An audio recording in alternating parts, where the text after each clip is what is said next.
Welcome to Hull on Estates, a series of podcasts for the Canadian legal community dealing with issues and insights surrounding estate planning in Canada. Hosted by the lawyers of Hull and Hull, the podcast will touch on some key considerations when planning estates and wills. Now, here are today's hosts. Hi, I'm Doreen And I'm Diana McBey.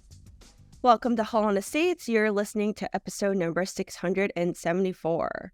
Today we'll be discussing a case called Gilbert and Girouard. It is a decision from the Thunder Bay Superior Court of Justice. It was just released last month in July, and it's all about a will challenge. Diana, do you want to tell us about sort of the background to this case, the facts, and maybe why you thought this was interesting for us to talk about? Absolutely. So the testator in this case, the deceased is an older man named Philip. He has 3 children, 2 girls and a boy, who are all adults. When he dies, he leaves 2 wills, one to deal with his corporate assets and one to deal with his personal assets. Towards the end of his life, he was very close with one of his 3 children, who he makes the sole beneficiary of both of his wills, and he makes the estate trustee. And he was less close with his other daughter and potentially fully estranged from his son. When he dies, the daughter and the son, who he was less close with, bring a will challenge, and they'd like to get the medical records for the deceased because they want to challenge his capacity for making the wills and cutting them out. Now, towards the end of his life, the deceased actually developed cancer and did not tell the children he was estranged from about the cancer, and only told the daughter, who was the estate trustee and the sole beneficiary, about his condition. When it came to the daughter and son who were estranged asking the court to give them access to the medical records, the court actually said no, they wouldn't do that because the solicitor's file for the notes taken about capacity was comprehensive, and the testator had clearly valued his privacy and his medical records and hadn't disclosed his information or any ongoing health records to those 2 children during life, and the court wouldn't violate his privacy in death by allowing them access to those records. Yeah, it's a super interesting decision. I'm really glad you brought this to our attention so that we could podcast on it, because at the end of the day, it's actually like a pretty short decision. It is 16 pages, but it kind of really does go through and breaks down all the components of a will challenge, and as well as like all the components of like the actual like family relationship, going back to a time even maybe when like the first will was made. I think maybe that was around like say even like the 80s or the 90s. There was a will after, and then there's this last will that gives everything to only one of the 3 kids. And so of course, whenever you have an estate that does disinherit some of the children and gives everything to maybe only 1 or like 2 of the kids, that this is where we see all the litigation. So Philip, the dad, his wife had passed away, and that was what actually led to like some of the will changes that I had just mentioned. But, as you were saying, as he was getting older, he also started to develop cancer. He developed cancer around like November 2019. Then Karen actually moved in with him around February 2020, and both her and her husband and her kids were the people in Philip's daily life because she moved into his house to take care of him. There's evidence before the court that they like took him to all of his appointments in Thunder Bay. They did yard work for him. So like there was a lot of evidence of their relationship, and having already had the solicitor file been produced in this proceeding, where really all the judge had to decide was like 2 things. Are the applicants, the 2 siblings who are challenging the will, should they be allowed to get medical records? And this is at a stage where it looks like affidavits have already been exchanged. There's affidavits from, the 2 challengers saying like why the wills are invalid. And they said 2 reasons. They had capacity issues as well as undue influence. And it looks like there was affidavit from Karen and maybe like even other members of her family to speak to the relationship as well as the solicitor file that's already been produced, and it's part of what's before the court during this motion. But in deciding this motion of whether or not there should be medical records, Karen had also brought in her own motion to dismiss the will challenge altogether. So with sort of just maybe, let's say the whole pie of what available evidence can be in terms of like will challenges, we sort of like talk about maybe like 4 categories of evidence. And, the validity of the will, well, it's so important what the testator's discussions with like the drafting solicitor actually like was, and capacity is all about just that moment in time when you're making decisions about the will and the will is actually like executed. So it's like, you really mean to do this, and this is when you're gonna like sign the document for it to be given effect on your death. So the solicitor's view of whether or not the testator is capable is really important. So that's like one main category, the lawyer's file. And whenever you have capacity concerns, that second category is then the medical evidence or evidence from the doctors, about whether or not the deceased was actually struggling with like any cognitive issues at the time. Were there any like memory problems, dementia, cancer, brain tumors, things like that could actually affect the testator's ability to really understand what he's doing and the consequences of his or her decisions. The third is some financial evidence, right? What did the deceased actually have at the time? Did he actually know about his assets even in like a general way? That's part of like the test for whether or not a will is valid. And also it's just there's evidence there in terms of how maybe like prior assets had been dealt with. Were there any like gifts that were made to like any of the 3 kids before death? Was Karen always the one who has already been sort of like the favored child and gifts were no longer being made to the other 2, sort of that kind of thing. So like the financial category. And then the fourth one is actually just the evidence from the people that were all around the deceased at the time that the wills were made, and that could like speak to the family relationships.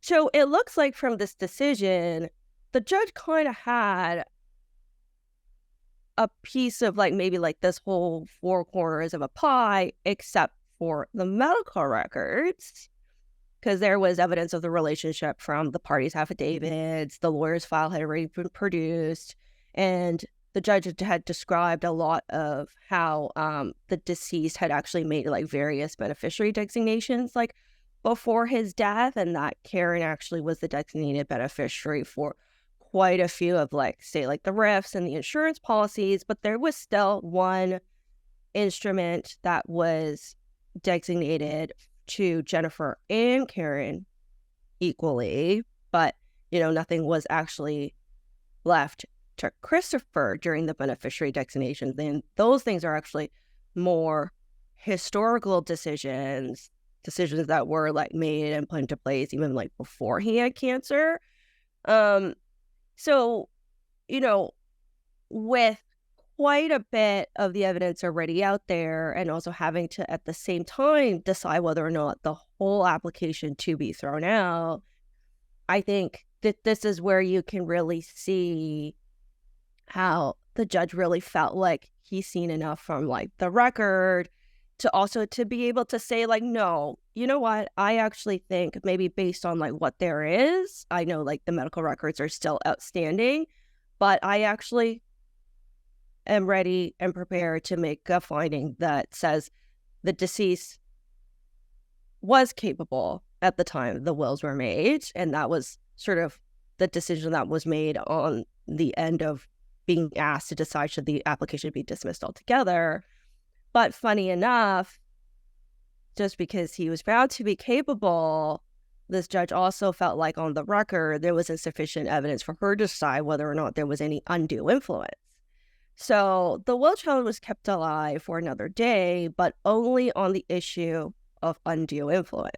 So the judge in this decision, in saying like no to medical records, at the same time also decided, okay, capable enough for me to make a will, but is there still undue influence? And I think when you really read it, this is the kind of case where, just based on the strength of the solicitor's file alone, and the judge actually spent a lot of time like describing the contents of the solicitor's file, how much like this lawyer actually like documented like every single time he interacted with the testator, and even noted like the instances where Karen was actually like, say, in the room, and then because it was so careful and attuned to, maybe there were times where like, it was his preference not to have her there, but the testator asked for her to be there. He put a note in, and there were always like additional notes where like he knew he had cancer. He knew like sometimes he was fatigued from his treatment, but there were always still notes about like, no, like we talked about it. I did think he's capable. And, there were actually like some back and forth where the lawyer even made some suggestions as to like, okay, well, understand why you're telling me that you want to disinherit 2 of your 3 kids. You've sort of given me your rationale, and it's because you feel like they haven't been in your life. And Karen's the one that's, been around, and like she's been taking care of you at the end. So now I understand the why. We've talked about it, but hey, maybe we should put in a clause on the face of the will that addresses their disinheritance. And the testator actually said, no, I don't want to do that. And then the lawyer engaged him again, said like, oh, but this is why I am suggesting a clause like this, is because it might actually help you on probate as well as like help you on a will challenge. And the testator still said no. And I think like even having like this back and forth just documented in the lawyer's file really helped the judge be able to decide like, okay, well, I can see the decision-making process taking place, like sort of even on paper, just from the notes itself, but from the way like the lawyer had described like his discussions and the way he walked the deceased through how, the will should be drafted. So like that was really interesting. And then again, like the testamentary rationale here, it's like all this evidence from, all 3 of the kids, and like the nature and quality of relationship, and how you'd mentioned like the deceased actually didn't want to even tell Jennifer and Christopher that he had cancer, and he wanted to like keep that to himself. That was just an extra something that I think like the judge really like hooked on to say like, okay, this is enough. You're not getting the medical records. He was private in his life. He didn't want you to know during his life. I don't think you should know now. And that's actually something I hadn't seen before. And yeah, it's really neat. Was there anything else that like sort of like caught your eye in this decision, Diana? I just thought what was really interesting was in law school in wills and estates, they tell us, here's what you should be doing if you're ever drafting a will. And here's a really good example of where the drafting solicitor's notes are so good that what you would think would be the first preference for type of evidence, medical records, is actually not even necessary, because the drafting solicitor did such a good job with their file, and the notes that they were taking and the attention to detail. I thought that was really interesting. Mm-hmm. Yeah. I mean, like, I don't think we can leave our listeners with the impression that a perfect solicitor's file is this like silver bullet to a will challenge. We all know like how unpredictable courts can be, just how unpredictable litigation can be, like on the whole. I think for this one, if the facts were a little bit different, if the son actually, could put forward better evidence of exactly how he was not in reality as estranged from his father as his father had conveyed to the solicitor, then I think that would give the court pause on capacity. The son in this case lived in Florida. The dad lived in Beardmore, and had connections to Thunder Bay. So like just the pure distance alone on the record, does support the estrangement. by Christopher's own evidence, he was only ever communicating with the deceased like by phone or by Zoom. And there was like, he didn't mention he had actually like visited his dad for quite some time. Christopher said that like, you know, his evidence on why he thinks his dad was incapable had to do with, you know, things that he said his dad had told him about his testamentary intentions and how, you know, he just didn't, he said what his dad conveyed to him was not that he was going to be disinherited. But I think from the judge's like comments, it seemed like it was all fairly vague in detail. There was no timing. It wasn't really like any specific thing that like where the son was able to say, Dad said I was going to get a third on this day, and like, you know, maybe like give a whole story. And so I do think because of maybe what Christopher and Jennifer had put forward in terms of like the nature of why they thought Dad was incapable, just weighed in comparison to this very well documented solicitor's file, to Karen's own evidence that was really uncontradicted. It seemed like on the record, it wasn't even like Jennifer who did visit Dad. I don't think it looked like Jennifer said that. Like, no, that's not true. I visited Dad just as much.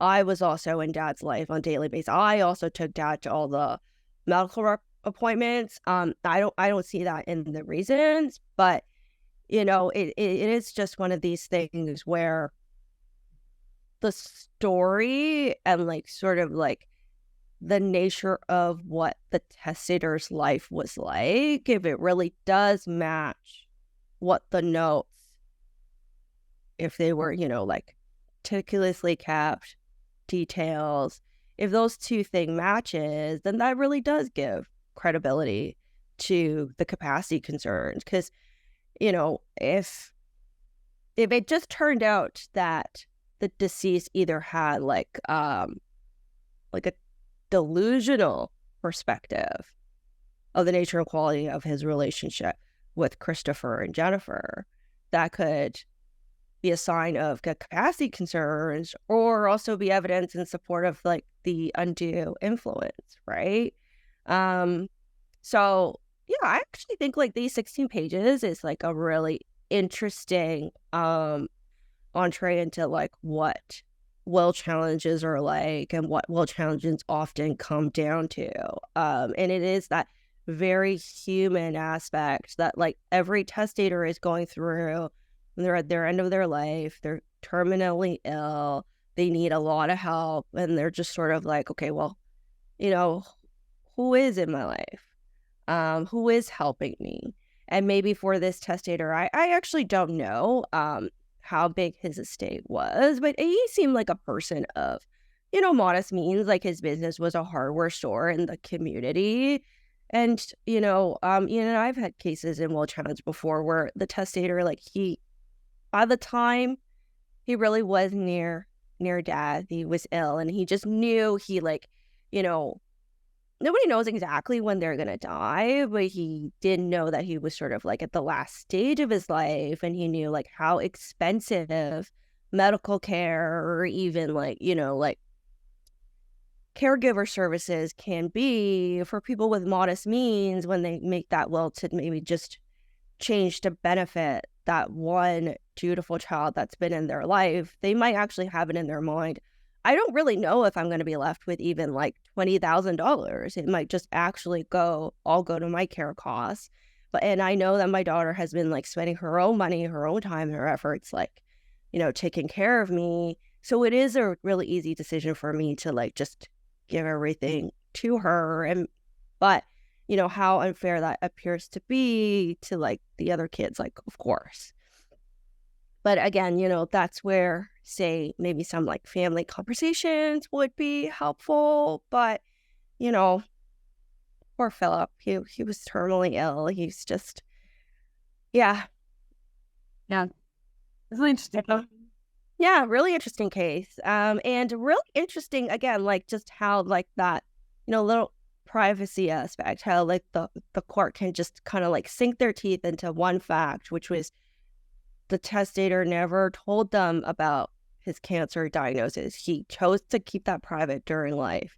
And, here the court just also chose to really not to respect that, as well as how it's interesting that you actually get a decision that basically on a summary judgment basis dismisses the capacity challenge to the validity of the will, but keeps open the undue influence.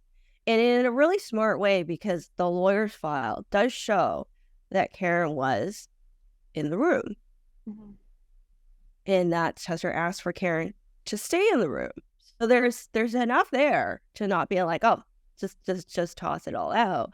But maybe with the decision that the parties are now left with, this might be a case that no longer becomes pursued, right? It would be really difficult for now Chris and Jennifer to just go to trial on undue influence. Also now that they don't have the medical records either, right? So it's a really interesting line that this judge sort of was able to weave through. And it's a good story. Thanks for bringing this one to us. Good pick. For chatting with me about it. Okay, so that concludes our podcast. Until next time, we want to thank you for listening. I'm Doreen So. I'm Diana McBey.